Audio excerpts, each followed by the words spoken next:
Good morning all, welcome to day one of Furdu 2024 Space Edition. What a lovely day it is here on the Sunshine Coast of Queensland in Australia. Being the first day of Furdu, a lot of things are happening. Dealer's Den's going to be open, a few panels are going to happen. So we're going to head down to the lobby, probably head in fursuit and see what's happening.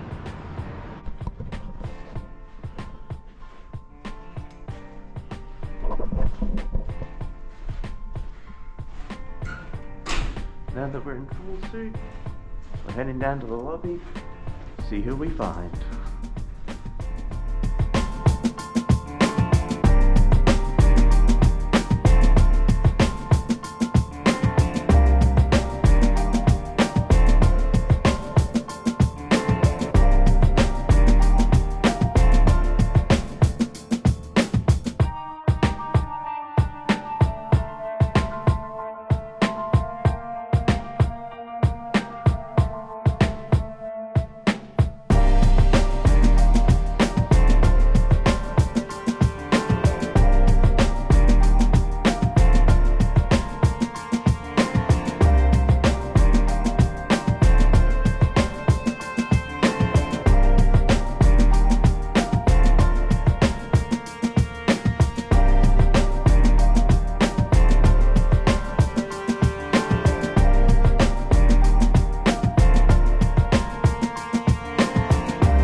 So I've just wrapped up doing full suit at the moment as we're going to go check out the dealer's den.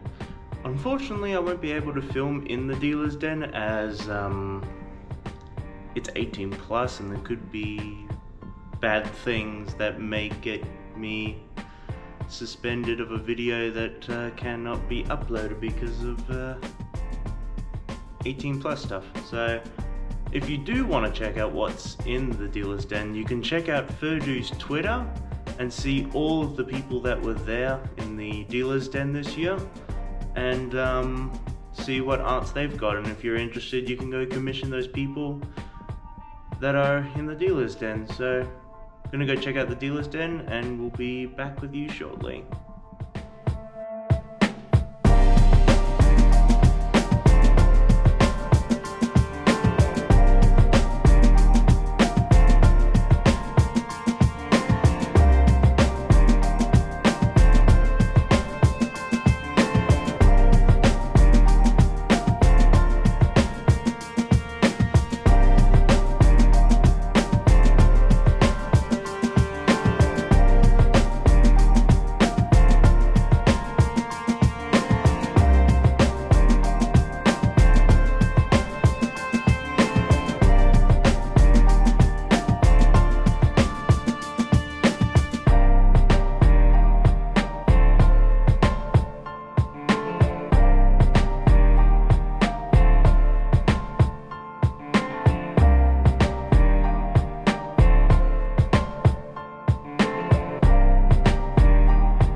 So I went to visit the dealer's den. I didn't get anything, but in the elevator coming back up to my hotel room, I did find a Mutasaur art of a ghostly, hollow-themed werewolf dog. No idea what it is, but I just found it in the elevator floor. Might try to return it to their previous owner for whoever bought it. But yeah, just chilling up in the hotel room for a bit, and then we're gonna head off to a panel around 3:30 featuring one of our special guests of honor. And yeah, it's a good time so far.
much for having me. This is my first time going to a fur con that's not in North America, so this is all very new. And also my first time in Australia as well.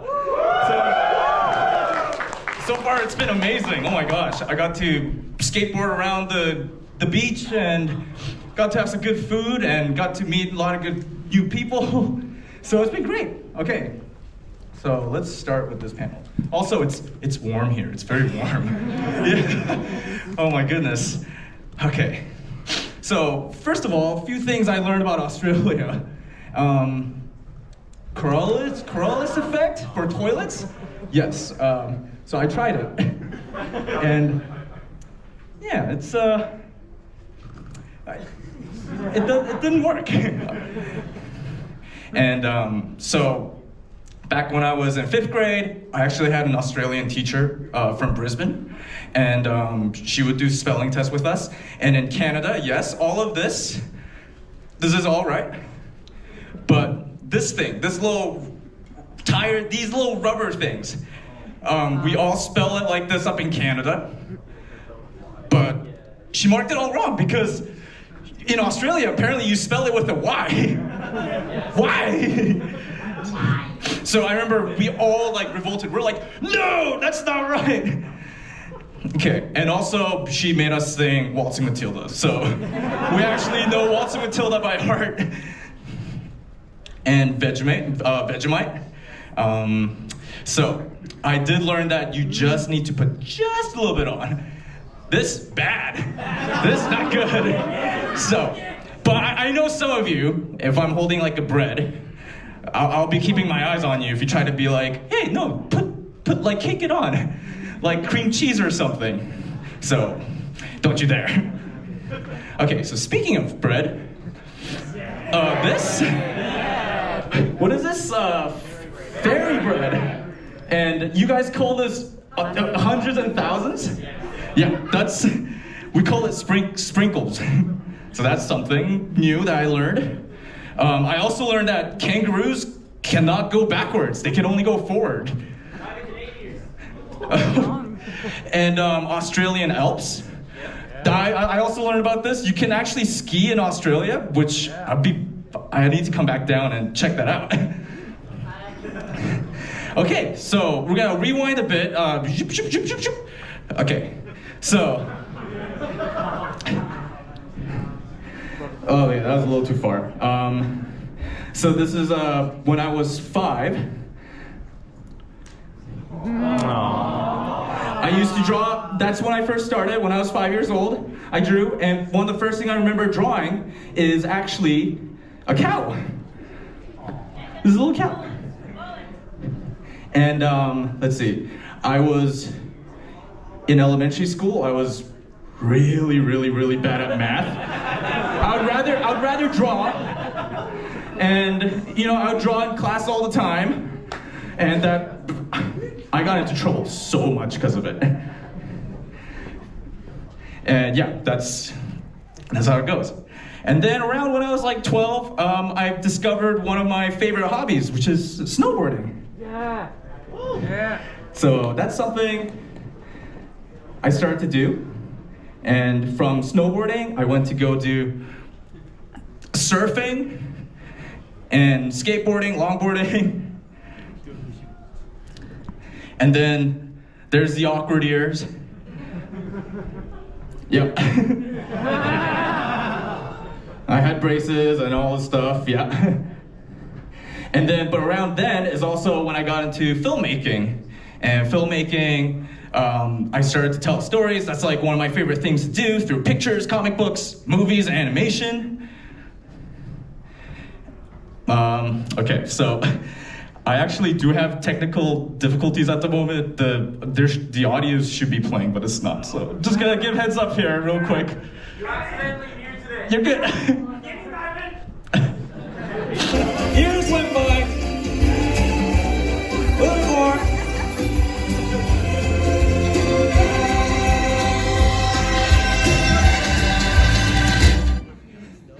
And then finally college came.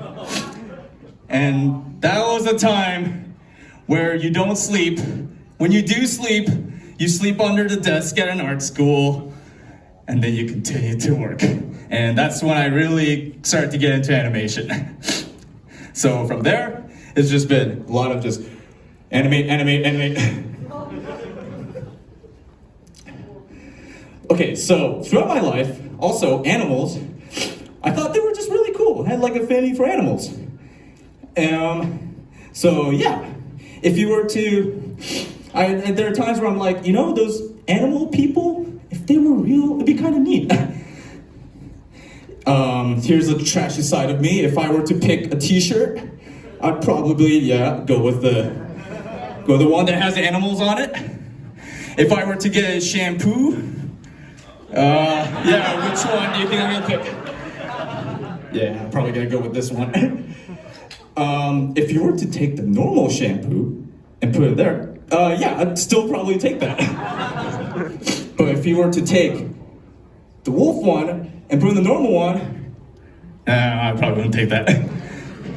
The other thing, also, this Cookie Crisp. I don't know if you guys have Cookie Crisp down here, but it's basically cereal that's got, shapes of cookies. And as a kid, I wanted it so bad.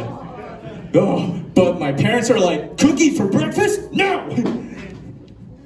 And to be honest, it wasn't the cereal part that I actually wanted. I just wanted the box, because it has a cool wolf on it. And then eventually, as I got older, I was like, okay, I finally got it, and this is gonna be great. And it's my first time actually trying out this cereal as well. And then when I tried it, actually, it kind of sucks. It tasted like styrofoam, I don't know. And I really, really wanted to like it, but I'm like, actually, this isn't working out. Okay, so before joining the fandom, so there's one day I just kind of typed it, and then I kind of saw it, and I'm like, that's so weird. But it's also kind of cool. I don't know. But my friend's opinion, they were all like, oh no, this is bad. Furries are bad. So I started to kind of draw furries a little here and there, and then I'm like, you know what, I should probably stop this. Because they're all like, furries are weird. And me as well, having like the pack mentality, I was like, yeah, furries are weird. And it kind of didn't feel great. Because I really liked it, but I was like, well, if all my friends are not into this, then, I probably shouldn't. So that went from high school all the way to college, and even to work environment. So this thing that I had that I really liked, I just kind of had to lock it away. And I'm like, maybe one day, this will go away. I won't be thinking about it next, like in the future. And it was kind of like that for like 10 years. And it didn't go away. And at some point, I was like, you know what, screw it. I'm just gonna kind of like dabble into this, just see what's up. So that's when I decided, I'm like, okay, I'm gonna join the fandom in March of 2017. But still, as I'm joining, I'm like fursuiting, going to cons, flying out to a con, hanging out with other furs. I don't know. If there was like a fortune teller right now that told me like, ooh, in the future you're going to travel to Australia to attend a furry convention, I would have been like, you're crazy. Anyway, so I was like, okay, well, I need to make a character. So I was like, okay, well, I like to run. I'm a jogger, so Husky. Yeah, Husky's good. And but I also like to kind of sneak around and make, go gremlin mode late at night. So Fox, Fox is good too. Okay, maybe I can combine the two and have a Fusky. Okay, and then I'm like, okay, well, if it's a fox, you get orange fur, or if I'm a husky, it's either black or brown. And then I'm like, hold up. I can make whatever color I want. This is furry fandom. It doesn't have to be real. So I was like, okay, should I go with blue? Blue? Like a blue dog? And I was like, actually, no, there's too many blue dogs out there, as you can see. And I'm like, nah, okay. So I'm like, well, I like green. So maybe I'll go with something in between. So like a teal, like an emerald. So I went with this. And I'm like, okay, give myself like a little like spot around the eyes, and this thing. Oh yeah, I want that. So I did that, and a little stripe on the ears, and I'm like, okay, give my hair a bit of a color, give a little bit of a highlight to it. And okay, yeah, and I like to snowboard, so I'm gonna give myself a little goggles, and it's gonna say, oh, yeah, that's something different. So did that, and oh yeah, blue eyes. I always wanted blue eyes, so here, now's my chance. So I'm gonna give that a shot as well. And then gave myself a little ear cuff, because I'm like, yeah, that makes it a little edgy. It's cool. And gave myself green bandana. And there you have it. Oh, but by the way, so when I was commissioning my fursuit, this is the reply I got. We cannot accept your commission. We can't find the fabric in the right color. And I was like, oh crap. Well, I guess it's not happening anymore. But I was so determined. I'm like, no, there's gotta be a way. So at the end, I decided to kind of compromise and went with green. So as you see now, this is the color I have. And I've been a green doggo since. However, problem with green, which I didn't think about, and also adding blue with the green, is that when I started to do video work, which I wasn't expecting, you have something like this happen. Yeah, oh yeah, it's hot. It's really hot, but yeah, I will never be able to do stuff in front of a green screen. It was really difficult. If I wanted to be like a weatherman, yeah, that's also not happening. They rejected me right away. Okay, so yeah, I didn't think that one through. Maybe I should have gone with blue after all, I don't know. I'm very curious what's gonna bring me more in the future. So, yeah. So finally, congrats, you made it to the final part of the panel. Thank you so much for having me. So this last part, when I go on a jog, because that's what I like to do, I go on like a long distance running, and then I have like a bit of like a tradition. I will always play the same first song of the run, and I will always end it with the same song at the end of the run. And the thing is, when this last song comes on, I will sprint. I will sprint as hard as I can after running for my kilometers and kilometers and kilometers. Yeah. Yeah. Energy's down, but I'm like, okay, I'm going to, whatever last bit of energy I have, I'm gonna use it all on this final sprint. And you get your heartbeat racing, you're out of breath, and while this is happening, you just kind of tunnel vision. Everything just goes, and you're just running, you're thinking about life, just moments, any feelings, events, reflection that you have, and these just kind of comes to my head as like images or visuals. And I've done a lot of animation of that. And I've also I put this animation bunch of clips together with the final music that I listen to when I'm running. Okay, so for this one, I just asked no video. Photo's fine, but just please no video. Well, there you go, friends. That was Jib Cody's panel for day one. Unfortunately, my GoPro was on very low battery, so I had to swap from the GoPro to my phone to get most of the rest of the panel, but I didn't want to film too much, or otherwise I'd be using up too much of my phone's gigabytes, which is a bit high at the moment, but hey, what can I say? I can't do much. It's not the photos that are making it backlogged at the moment, but it's more of the apps that I've got.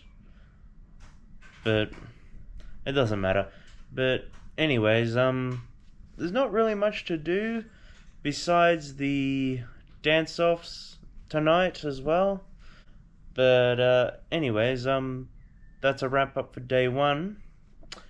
On to day two, and tomorrow we're off to do the fursuit walk. And hopefully the weather, keep your fingers crossed, hopefully the weather is not going to end up wet. And when I say wet, I mean rain. But yeah, the weather predicts that it may be raining tomorrow. So, we'll just have to wait and see. Hopefully the sun stays out a little bit longer for it, though. So yeah, there you go. Day 1 ended. On to day 2. We'll see you tomorrow. Bye.